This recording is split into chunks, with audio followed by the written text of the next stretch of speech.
مادر جان، آچه جان، جانی من آچه. چند وقت است که از غم دوری ها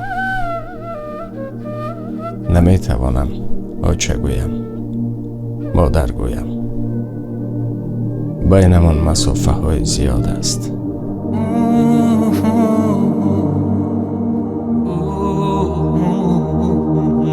صبح به جایی که گوید بچه هم خیز، تلفنم زنگوله میزند، بیدار میکند.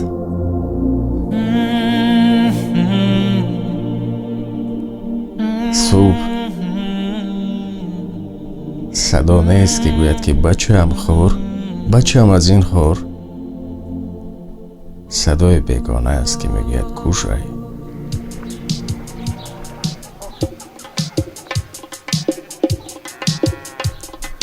تابستان بود، خوردکک بودیم.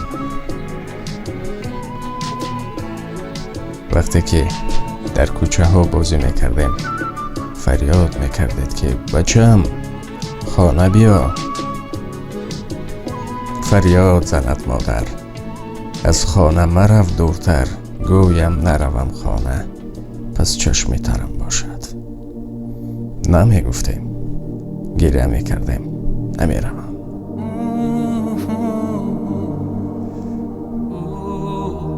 اما این لحظه ها فقط و فقط در خاطرم ماند.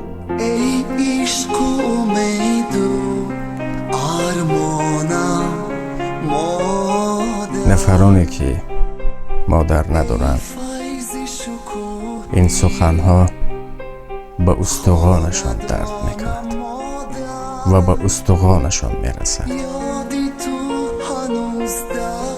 و نفرانی که مادر دارند فقط یاد میکنند یا این دغلش رو به چشم میکنند. زبانم مادر،